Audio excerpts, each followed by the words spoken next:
हाँ तो dear student, हम बात कर रहे थे इससे पहले की वीडियो में हम बात कर चुके हैं टेंस, हमारा टॉपिक चल रहा था। तो टेंस के अंदर हम प्रेजेंट टेंस कंप्लीट कर चुके हैं, पास्ट टेंस हम कंप्लीट कर चुके हैं। आज हम बात करने वाले हैं अगले टेंस की, जो अगला आने वाला है हमारा फ्यूचर टेंस। फ्यूचर टेंस के अंदर हम बात करने वाले हैं, तो फ्यूचर टेंस के अंदर देखना पड़ेगा हमको कि फ्यूचर टेंस के कितने भाग होते हैं। तो वही जैसे कि सबके 4-4 पार्ट्स होते हैं, ऐसे फ्यूचर के भी 4-4 पार्ट हैं। Future indefinite, future continuous and future perfect and future perfect continuous. तो अब हम बात करते हैं फ्यूचर के फर्स्ट जो पार्ट है उसकी बात करते हैं हम, फ्यूचर इंडेफिनिट टेंस की। किसकी बात करते हैं हम? फ्यूचर इंडेफिनिट टेंस की हम बात करते हैं। देखिए फर्स्ट पार्ट लेते हैं हम इसमें, फ्यूचर इंडेफिनिट। अब फ्यूचर इंडेफिनिट की बात करते हैं हम, ठीक है। अब फ्यूचर इंडेफिनिट टेंस के अंदर आप देखिए, फ्यूचर इंडेफिनिट टेंस के अंदर हम क्या क्या पढ़ने वाले हैं। फ्यूचर इंडेफिनिट टेंस के अंदर सबसे पहले तो ये पढ़ने वाले हैं कि फ्यूचर कैसे पहचाना जाएगा कि कौन सा टेंस है, कहाँ इसका कार्य होगा, किस तरीके से इसको यूज किया जाएगा और इसकी स्ट्रक्चर। तो हम इस बारे में 3 चीज़ पढ़ने वाले हैं इसमें। देखिए फर्स्ट हम पढ़ने वाले हैं इसका एक तो यूज, कि कहाँ तो इसका यूज होगा, कहाँ इसका प्रयोग होगा, किस तरीके से होगा, ठीक है। और एक सेकेंड चीज़ पढ़ेंगे हम इसका स्ट्रक्चर। क्या पढ़ने वाले हम? स्ट्रक्चर। स्ट्रक्चर का मतलब इसका क्या फॉर्मूला है, कौन सा कितने प्रकार के सेंटेंस हम किस प्रकार से वाक्य बनेगा। थर्ड हम इसके बाद में पढ़ेंगे इसके अंदर, जो इसके अंदर होता है एक शैल विल। शैल विल होता है पूरे फ्यूचर टेंस के अंदर, शैल विल ही चलता रहेगा कंटिन्यूस, यही हेल्पिंग वर्ब, इन्हीं से पूरा फ्यूचर टेंस क्लियर हो जाएगा। अब इसकी मैं बात करूँ फ्यूचर टेंस के बाद में, ये तो हो जाएगा। अब इसके साथ में इसमें कन्फ्यूजन भी आएगा, कन्फ्यूजन क्लियर करना है। इसमें अपन को कन्फ्यूजन समझना है, क्योंकि आई बी के साथ गड़बड़ करता है शैल विल। इसका यूज भी बताएंगे आपको कैसे किया जाता है। इसमें ये बार बार गड़बड़ करता है, समझ गए आप। तो अगर वीडियो को आप लास्ट तक देखोगे तो कभी आप कन्फ्यूजन नहीं होगा कि आई के साथ शैल विल इसका क्या यूज है, कैसे होगा, कैसे नहीं होगा। तो ये हमको तीनों चीज़ क्लियर करनी है। तो इसको देखने के लिए पूरी वीडियो देखिए, तब आप लास्ट तक समझ जाओगे बिल्कुल कि इसमें क्या डिफरेंस है, क्या स्ट्रक्चर है और क्या प्रॉब्लम है, ठीक है। हम बात करते हैं हमारे फ्यूचर इंडेफिनिट टेंस के अंदर, हम सबसे पहले चलते हैं आइडेंटिफिकेशन। किसकी चलते हैं? आइडेंटिफिकेशन की बात करते हैं हम। आइडेंटिफिकेशन मतलब हम पहचान की बात करते हैं, ठीक है। तो पहचान की अगर हम बात करते हैं तो देखिए इसकी पहचान क्या होगी। मैं शब्द लेता हूँ गा, गी, गे। मतलब क्या हुआ कि अगर किसी हिंदी वाक्य के अंत में ये शब्द मिलते हैं गा, गी, गे, तो फ्यूचर टेंस होता है, ऐसा अपन कह सकते हैं, ठीक है। अब ऐसा अपन कह सकते हैं। अब जरूरी नहीं है ये हर भाषा में यही मिलेगा। ये हिंदी की बात कर रहे हैं हम, हमारे यहाँ हिंदी चल रही है तो हिंदी की बात करते हो गागी ये मिलेगा। अगर कहीं किसी कोई और लैंग्वेज है तो वहाँ कुछ और भी मिल सकता है। जरूरी नहीं है सभी लैंग्वेज के लास्ट में गागी ये मिलेगा तो ही फ्यूचर इंडेफिनिट टेंस होगा, नहीं, ये कोई बात नहीं है। अलग हर देश की, हर स्टेट की लैंग्वेज के हिसाब से इसमें अलग अलग मिल सकता है, ठीक है। अब हम बात करते हैं इसकी पहचान हो गई। पहचान के बाद में हम चलते हैं इसके स्ट्रक्चर के बाद। पहले तो आप ये देखिए कि फ्यूचर टेंस के अंदर, जैसे मैंने बोला फ्यूचर के अगर एग्जांपल्स लें अपन, मैं बात करूँ नॉर्मल फ्यूचर में, जैसे अभी मैं क्या कर रहा हूँ कि मैं पढ़ाता हूँ, ये तो प्रेजेंट हो गया। अब मैंने कुछ सोचा कि मैं कल क्या करूँगा। अगर मैंने 5 मिनट या 2 मिनट के डिफरेंस के बाद भी कोई चीज़ सोच ली, मैं सोच लिया कि मैं ये करूँगा, मैं पढ़ाऊँगा, मैं नहीं पढ़ाऊँगा, मैं जाऊँगा, कुछ भी सोच लिया, तो वो सारा किस में हो जाएगा? फ्यूचर टेंस में हो जाएगा। तो निकट आगे आने वाले कार्य के लिए आपने कुछ भी सोचा तो फ्यूचर टेंस के अंदर हो जाएगा। जैसे मैं बोलूँ मैं खेलूँगा, सोच रहा है कोई बालक मैं खेलूँगा, वह प्लान बना रहा है, तो सोच रहा है वह पढ़ेगा, वह पढ़ेगा, तो ये भी थिंकिंग चल रही है कि वह पढ़ेगा नहीं पढ़ेगा, कोई फिक्स नहीं है। तो ये क्या होगा, ये सब किसके अंदर है? देखो ये साउंड मिल गया, वह पढ़ेगा या पढ़ेगी, ये सब हमारा किसके अंदर हो जाता है? फ्यूचर के अंदर हो जाता है। अब इसके बाद में बात करते हैं इसकी हेल्पिंग वर्ब्स के बारे में। देखिए हेल्पिंग वर्ब का क्या खेल है। हम बात करते हैं इसकी हेल्पिंग वर्ब। हेल्पिंग वर्ब की अगर मैं बात करूँ तो देखिए हेल्पिंग वर्ब में क्या है, हेल्पिंग वर्ब आएंगे इसमें 2, एक तो आएगी शैल और एक आएगी अपनी विल। देखिए शैल और एक हमारी आएगी विल। शैल और विल का यूज देखिए। अब आप शैल विल के यूज की अगर हम बात करें तो आई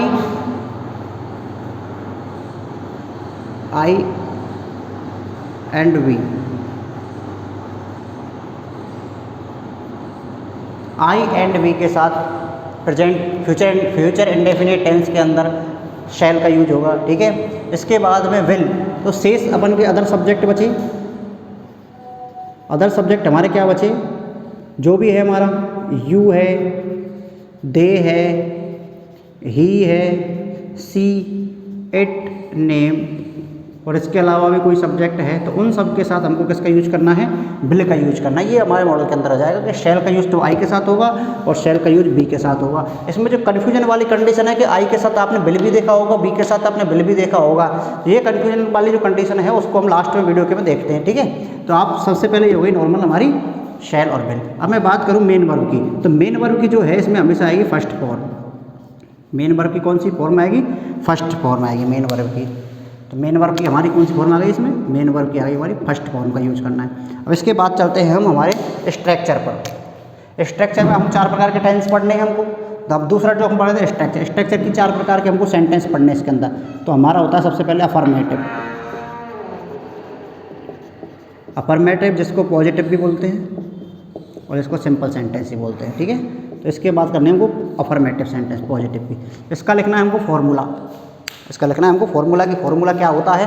तो फॉर्मूला देखिए, फॉर्मूला की अगर मैं बात करूँ तो सब्जेक्ट, कोई भी टेंस कोई भी सेंटेंस हो उसका अफर्मेटिव सेंटेंस का फॉर्मूला यही है, subject plus main verb, subject plus helping verb plus main verb plus object plus etc, ठीक है। हम जमाते हैं, हमारे पास हेल्पिंग वर्ब है ही है, हमारे पास मेन वर्ब है ही, तो सब्जेक्ट के बाद में हेल्पिंग वर्ब का हमारा वर्क काम है तो क्या हुआ, विल या सेल में से कोई एक आएगी plus subject plus will shall, M B की फर्स्ट अभी आपको बताइए, M B first form plus object plus etc, ये हमारा क्या हो गया, अफर्मेटिव सेंटेंस का फॉर्मूला हो गया। वेरी इजी है। अब हम बात करते हैं सेंटेंस की। एक सेंटेंस लेते हैं, जैसे मैं सेंटेंस की बात करूं, एक सेंटेंस लूँ मैं,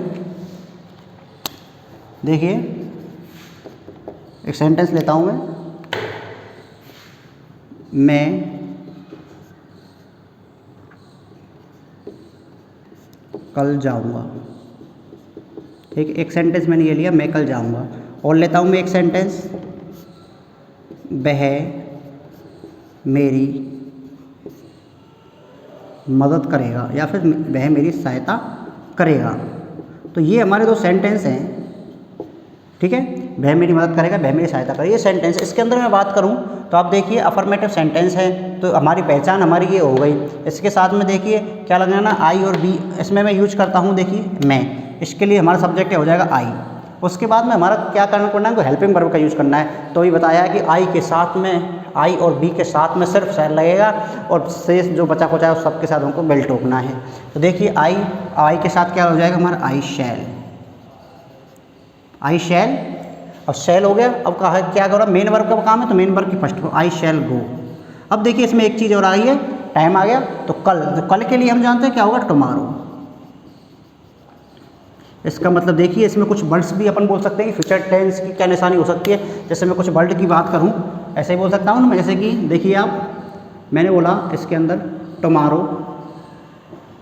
आने वाला कल, मैंने बोला नेक्स्ट वीक, मैंने बोला next day, next minute, next month, next year. तो ये सारे किस में आ जाएंगे, हमारे फ्यूचर टेंस के वर्ड है। इनको देख के आप समझ सकते हैं कि फ्यूचर टेंस है, ठीक है। अब वह मेरी मदद करेगा, आई शैल गो टू टुमारो, ये तो इसका हो गया, वह मेरी मदद करेगा। देखिए ही, अब ही के साथ क्या आना है हमारा, विल, क्योंकि शेष आई और बी को छोड़कर शेष सभी के साथ हमको विल लगाना है। ही विल,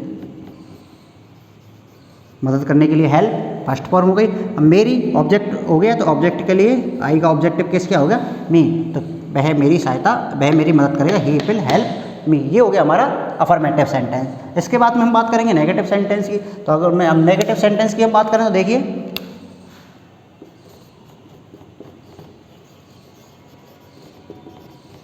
नेगेटिव सेंटेंस की बात करूं तो आप जानते हो नेगेटिव सेंटेंस के अंदर ज़्यादा डिफरेंस नहीं है, सिर्फ हमको फॉर्मूले के अंदर नोट का प्रयोग करना है और हिंदी वाक्य के अंदर यहाँ पे लगाना है, मैं कल नहीं जाऊँगा, वह मेरी मदद नहीं करेगा। इसी प्रकार नेगेटिव के अंदर बनाना है। तो नेगेटिव की अगर मैं सूत्र की बात करूँ तो देखिए आप, सब्जेक्ट प्लस शैल या विल, शैल या विल प्लस नोट, सेम सूत्र है बिल्कुल, नोट का आना हुआ है first plus object plus etc, ठीक है। इसके बाद में इसका यूज हुआ है। अब मैं वाक्य लूँ, वह मेरी मदद करेगा, इसकी अगर मैं इसका नेगेटिव बनाऊँ, देखिए हम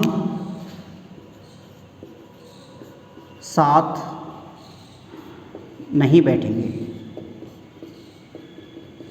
ये कैसा सेंटेंस हुआ,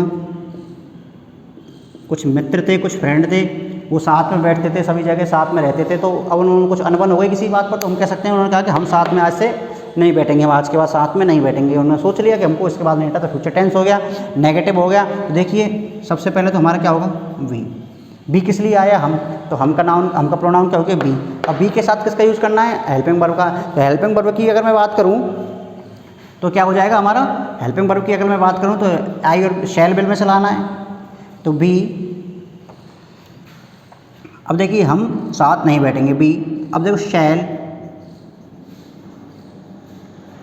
नॉट, मेन वर्ब लगानी है set, B shall not set. अब विद मत लगाना इसमें, कहीं लगा दो साथ के लिए सर विद का उपयोग किया जाता है, तो विद का उपयोग क्या नहीं होगा, B shall not set together, together यानी साथ साथ में, B shall not set together, हम साथ में नहीं बैठेंगे। ये हमारा हो जाता है नेगेटिव सेंटेंस। इसके बाद में हम बात करते हैं हम इंट्रोगेटिव सेंटेंस, और वाक्य लेंगे हम लास्ट में एक दो इनके।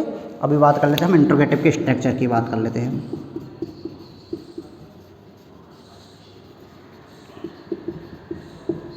इंट्रोगेटिव स्ट्रक्चर की अगर मैं बात करूं तो देखिए इसमें क्या हुआ, इंट्रोगेटिव में आप जानते हो कि इंट्रोगेटिव के अंदर हेल्पिंग वर्ब का फर्स्ट हेल्पिंग वर्ब सबसे पहले आ जाएगी, हेल्पिंग वर्ब के बाद में सब्जेक्ट आ जाएगा, सब्जेक्ट के बाद में हमारा मेन वर्ब आ जाएगी। तो देखिए सूत्र क्या हुआ इसका, हेल्पिंग वर्ब की बात करें तो हम शैल या will plus subject plus main verb की first form plus object plus etc, और लास्ट में लग जाएगा इंट्रोगेटिव मार्क। तो ये तो हो गया हमारा प्रश्नवाचक वाक्य। अब प्रश्नवाचक वाक्य को आप जानते हो कि इसमें क्वेश्चन किया जाएगा कि या तो ये काम हो रहा है या नहीं हो रहा, तो यस और नो में इसका आंसर मिलता है, तो हमारा इस तरीके से इंट्रोगेटिव सेंटेंस हो जाता है जो हेल्पिंग वर्ब से स्टार्ट होता है। तो अगर मैं इसकी बात करूँ, क्या कल राहुल क्रिकेट खेलेगा,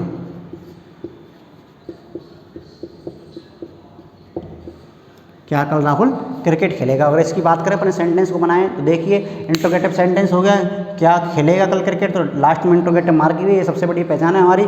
तो देखिए क्या, तो राहुल सब्जेक्ट हो गया इसमें, तो राहुल को मैं यहाँ लगा देता हूँ राहुल। अब राहुल के अकॉर्डिंग शैल आना है, विल आना है, क्या आना है ये हमको देखना पड़ेगा। तो राहुल क्या हो गया, नेम हो गया, नेम के साथ क्या लगाना है हमको, विल, तो विल राहुल। फर्स्ट फॉर्म क्या है हमारी, प्ले, ऑब्जेक्ट क्या है हमारा, क्रिकेट। कब की बात हो रही है, कल की, तो कल के लिए क्या आ जाएगा हमारा, टुमारो।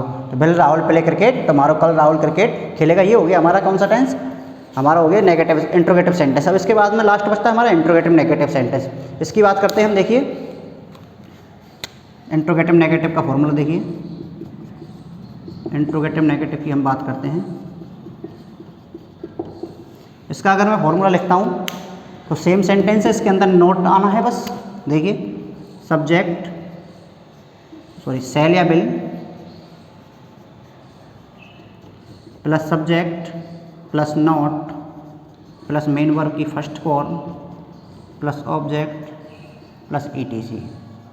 ये हो गया हमारा interrogative negative sentence. Interrogative sentence के अंदर लगूँ मैं, जैसे बोले अपन कि क्या कल बरसात होगी, क्या कल लाइट नहीं जाएगी, क्या कल बिजली नहीं जाएगी।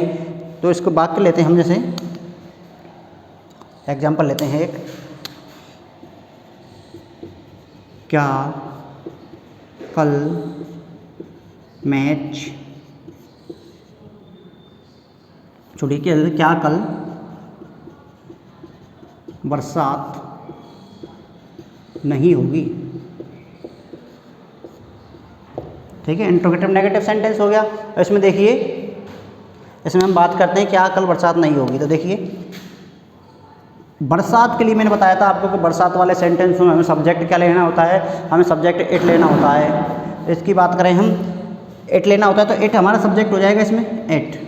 अब इट हमारा हो गया कौन सा, अदर सब्जेक्ट के अंदर आ गया, आई बी को छोड़कर आ गया, तो इट के साथ हमको क्या लगाना है, विल, इट। अब बरसात ये हो गई, विल, इट। अब सबके बाद में सब्जेक्ट हो गया, ये तो हेल्पिंग वर्ब हो गई, सब्जेक्ट हो गया, क्या लगाना है, नॉट। अब मेन वर्ब की बात करूँ तो मेन वर्ब के लिए क्या आएगा हमारा, rain, it will rain, it will it not rain. कब की बात कर रहा है वो, कल की, तो टुमारो।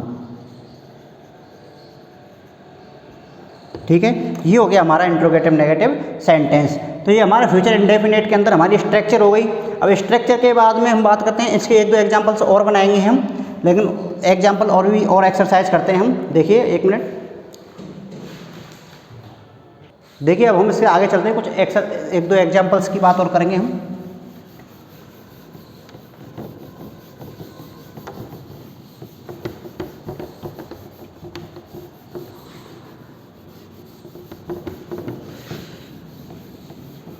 एग्जाम्पल्स और लेते हैं हम, जैसे कि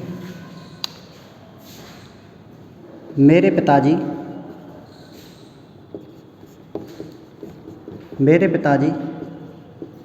उसकी सहायता करेंगे।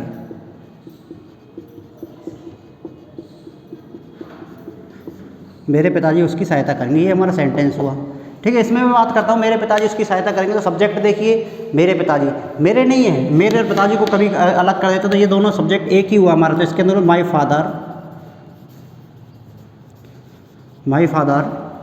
अभी हो गया माई फादर। अब इसके बाद में शेल विल में से क्या लाना है, सब्जेक्ट अदर पर्सन में हो गया तो will, my father will. M B की फर्स्ट फॉर्म हेल्प, किसकी सहायता करेंगे, अब जिसको देखेंगे ध्यान से, उसकी सहायता करेंगे। तो ये किसी थर्ड पर्सन की बात हो रही है, तो थर्ड पर्सन की बात हो रही है तो मैं इसमें बात करूँ ही शी इट नेम हो सकता है, तो इसका अपन को लगाना है ऑब्जेक्टिव केस। जैसे मैं बात करूँ ही, तो ही का ऑब्जेक्टिव केस हिम हो जाता है। तो माई फादर विल हेल्प हिम, ये हमारा सेंटेंस हो जाए, मेरे पिताजी उसकी सहायता करेंगे। तो माई फादर विल हेल्प हिम, ये हमारा सेंटेंस हो जाता है। और लेते हैं हम वाक्य, देखिए इंट्रोगेटिव सेंटेंस की बात कर लेते हैं हम। क्या वे अगले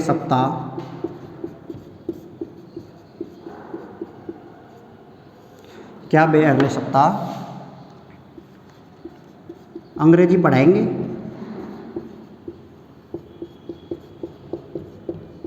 देखिए ये इंट्रोगेटिव सेंटेंस हो गया, क्या वे अगले सप्ताह अंग्रेजी पढ़ाएंगे। तो इसके अंदर हम बात करते हैं, तो देखिए वे तो दे आ गया, विल आ गया, आई वी के साथ सेल आएगा तो बचा कुछ विल हो गया, विल दे। अब पढ़ाने के लिए हमको क्या यूज करना है, टीच होती है, विल दे टीच। कब पढ़ाएंगे, क्या पढ़ाएंगे, अंग्रेजी ऑब्जेक्ट है ना, will they teach English. English का ये बड़ा आएगा, किसी लैंग्वेज के फर्स्ट लेटर में क्या आता है, बड़ा। तो विल दे टीच इंग्लिश, कब पढ़ाएंगे, अगले सप्ताह, तो नेक्स्ट वीक। ठीक है ब्रदर, ये हो गया हमारा कि will they teach English next week. ये हमारे सेंटेंस हो गए। आप ऐसे ही और सेंटेंस बनाइए, कोई भी सेंटेंस प्रॉब्लम हो तो आप बता कमेंट बॉक्स में डाल के बताइए। अब हम देखते हैं, अभी 1 मिनट, हम इसके अंदर मैं बोल रहा था कि लास्ट में बोला था थर्ड, हमने बोला था पहले तो हम इसके देखेंगे कैसे क्या यूज है, यूज हो गया, स्ट्रक्चर हो गई। और लास्ट में हम जिस बिंदु की बात करने वाले थे, जो इंपॉर्टेंट बिंदु है उसके बारे में, कि बिल सेल का में जो कन्फ्यूजन था उसको देखिए। बिल्कुल कन्फ्यूजन नहीं रखना है, जो कन्फ्यूजन है उसको दूर करना है हमको। इसमें मैं बात करूं, देखिए बिल सेल के अंदर जो कन्फ्यूजन वाली कंडीशन है, तो जब नॉर्मली कोई बात हो रही है, फ्यूचर टेंस के अंदर कोई बात हो रही है, जैसे मैंने बोला मैं खाना खाऊंगा, मैं जाऊंगा, ये सेंटेंस हो गए मानो। तो मैं जाऊंगा कोई फिक्स नहीं है, मैं जाऊँ नहीं जाऊँ, मैं खाना खाऊंगा भी कोई फिक्स नहीं है, मैं जाऊँगा नहीं। तो इसमें क्या है, कोई निश्चितता का भाव नहीं है, सर्टेनिटी का भाव नहीं है, इसमें कोई डिटर्मिनेशन का भाव नहीं है कि मुझे ये काम करना ही है। तो इसमें जब ऐसे भाव निकले, अपन ऐसा कह सकते हैं, ऐसा कोई निकले, तो उसके अंदर हम किसके यूज करते हैं, बिल एंड शैल का। और वहाँ पे क्या आता है, आई और बी के साथ हमको क्या लगाना होता है, शैल लगाना होता है। ये तो नॉर्मल कंडीशन हो गई जो हमने फ्यूचर इंडेफिनिट के हमने पढ़ी है। अब इसके बाद में जो कंडीशन आती है, जैसे देखिए बिल और शैल के साथ में कई जगह, बिल और शैल के साथ में, जैसे कि ये तो हो गई हमारी शैल वाली कंडीशन। अब जैसे कई जगह पर शैल के साथ, बिल के साथ में आई भी लगा होता है, बिल के साथ में आई और वी लगा होता है, ये भी आप देखने को मिलता है। तो देखिए अब जैसे कि बिल की बात करूँ तो बिल के साथ कई जगह पर आई और बी का यूज होता है। तो ये ध्यान रखिए, ये हमारे मूड के ऊपर डिपेंड है कि हम उस कार्य को करेंगे, फिक्स मुझे एक काम करना ही है। जैसे मैं बोलूँ, एक वाक्य आता है, मैं तुम्हें मारूंगा, तुमने मेरे साथ कुछ बुरा काम किया, गलत काम किया, मुझे धोखा दिया, तो बिल्कुल दिमाग खराब है, मैं तुम्हें मारूंगा, बिल्कुल डिटर्मिनेशन लगा के बैठे हुए हो आप, डिटर्मिनेशन लगा के बैठे हो, दृढ़ निश्चय करके बैठे हो, ये बिल्कुल ये काम तो मुझे तो ऐसे ठोकना ही है। तो इसके लिए मैं तुम्हें मारूंगा, तो तब ऐसी कंडीशन में आई के साथ बिल का यूज होगा, आई विल किल यू, मैं तुम्हें मारूंगा। तो इसका मतलब ये हुआ कि अगर ये स्पेशल कंडीशन हो जाती है, आप बात करेंगे इसके मूड की बात कर देते हैं, तो इसमें पढ़ेंगे मॉडल के अंदर। किसके अंदर पढ़ेंगे? ये मॉडल्स के अंदर। तो समझ गए? तो आई और बी में ये कन्फ्यूजन बिल्कुल कम है। फ्यूचर टेंस के अंदर बेधड़क आप इसका यूज कर सकते हैं, विल शैल के साथ आई का यूज करते हैं। आजकल जो मॉडर्न इंग्लिश है, मॉडर्न इंग्लिश के अंदर क्या होने लग गया है, शैल का रोल खत्म कर दिया है। शैल का रोल खत्म करके कोई भी हो, आई हो, बी हो, यू हो, ही, शी, इट, इन सब के साथ विल का यूज होने लग गया है। ठीक है, शैल का यूज तो सिर्फ इंट्रोगेटिव सेंटेंस के अंदर लेने लग गए हैं, लेकिन हमको तो हमारी जो चली आई है बुक्स के अकॉर्डिंग उसको पढ़ना है कि फ्यूचर इंडेफिनिट टेंस के अंदर हमको शैल का यूज आई बी के साथ और विल का यूज हमको करना है अदर सब्जेक्ट के साथ। तो ये हमारी वीडियो हो गई, ये हमारा टॉपिक हो गया फ्यूचर इंडेफिनिट। इसके बाद हम बात करने वाले हैं अगले वीडियो में फ्यूचर कंटिन्यूस टेंस की। ठीक है, धन्यवाद। बात करते हैं फ्यूचर कंटिन्यूस।